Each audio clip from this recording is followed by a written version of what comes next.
with sleep, ever. Oh. So sleep is not a place you go to. Sleep is not a place you go to. Being less awake is being asleep. Being less awake is being asleep. Now, why do I say that?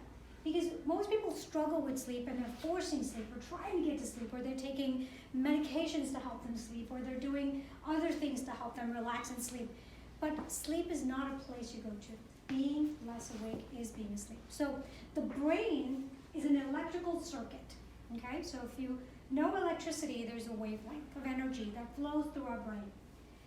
When we are around technology, whether it's our computers, our television, our electric appliances, that electromagnetic frequency is actually dirty energy. It runs at a very high frequency and it disrupts the neural signals in our brain.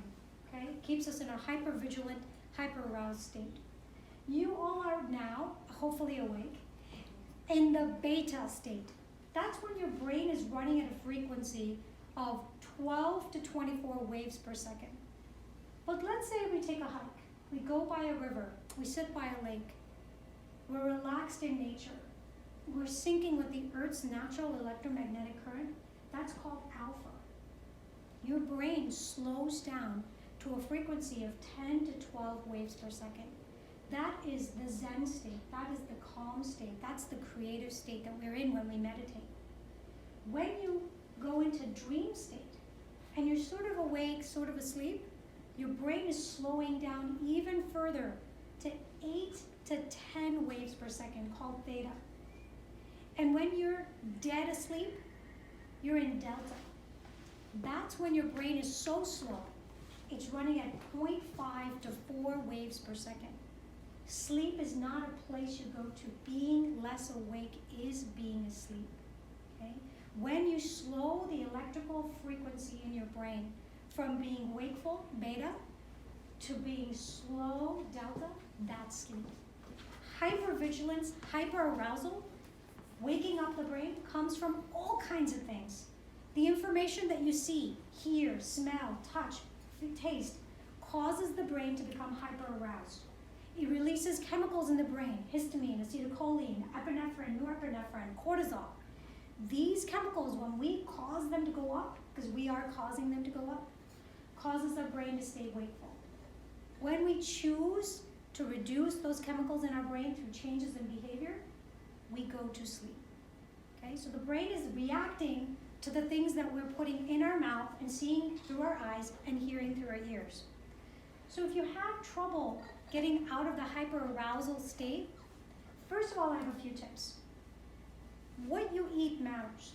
If you're eating sugar, caffeine, chocolate, coffee, alcohol, tobacco, and you're doing that in the stages before sleep, 3 to 4 hours before sleep, your brain's going to be hyper-aroused. You're not going to be able to turn off that switch and go to sleep. If you have no trouble falling asleep but you're waking up later, it's because those chemicals are reacting later in the morning, around 1 and 2 in the morning. So work on cutting out those chemicals that you're introducing through this portal that's sending a signal to the brain. Second is the portal through your eyes. What are you watching in the evening? The news, television, social media, you're on your computer, you're doing work, doing finances, paying bills. That information is causing your brain to release chemicals to keep you in that hyperarousal state. So turning those things off at least 3 hours before bed, because that's how long it takes the brain to remove new information. The environment matters. If you have bright lights, if you have reflective blue screens from your television and your iPads and your phones, that light sends a confusing message to your brain, keeping your brain awake.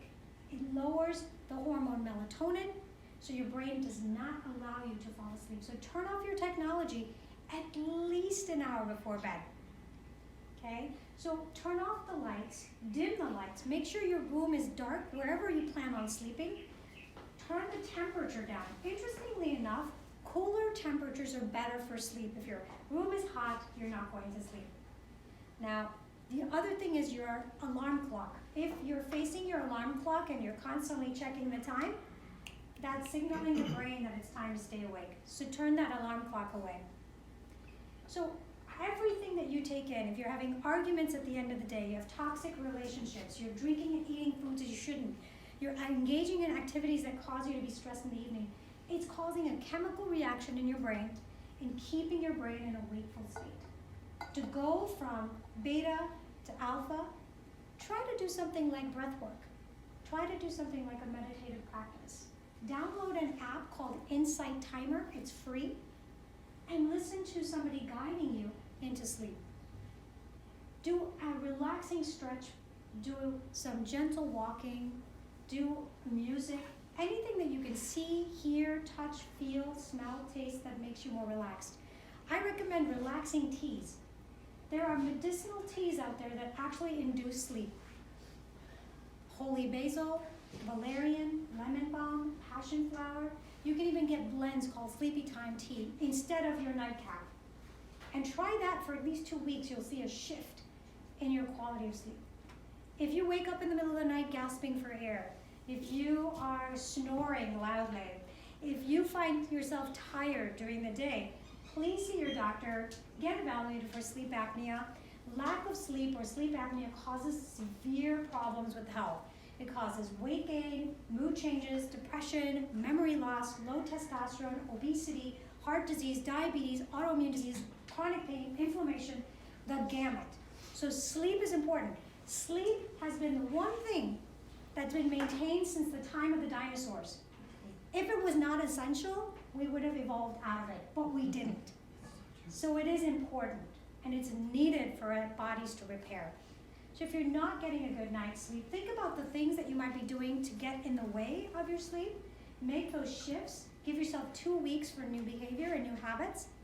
If you do have some chronic problems with snoring and sleep apnea, get that checked out and fixed up. And if you find that you do need to take sleeping medications, know that those pills never get you from beta to delta. They sort of keep you in that hypnagogic, sedated state, but you're never into restorative delta sleep with sleeping pills. And that's the phase of sleep where your body is repairing. That's when your gastrointestinal tract is detoxifying. That's when your immune system is fighting cancer and removing infections, and your brain is washing itself out and getting rid of chemicals and debris from the body. So getting into that delta restorative sleep is really, really important. So let's do a quick exercise in something called autogenics. It's called self-hypnosis. So go ahead and relax into your chair, whatever feels comfortable. And when you're ready, gently close your eyes. Placing your hands on your belly if that helps, or your chest and belly if that helps. Paying attention to your breath. Letting your muscles relax 10% more into the chair as you breathe. Saying to yourself in your own mind, my arms are warm and heavy. My arms are warm and heavy. Dropping your arms into your body. My arms are warm and heavy. My legs are warm and heavy. My legs are warm and heavy. Breathing. My legs are warm and heavy. My chest is warm and heavy. My belly is warm and heavy. My shoulders are warm and heavy. My lids are warm and heavy. My head is warm and heavy. Breathing.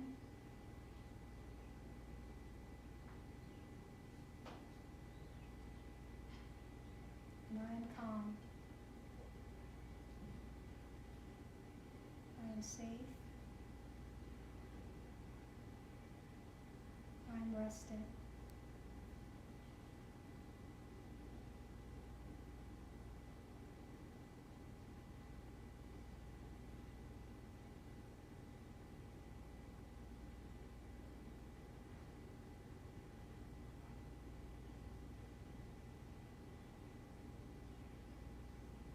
When you're ready, just gently open your eyes and return to the room.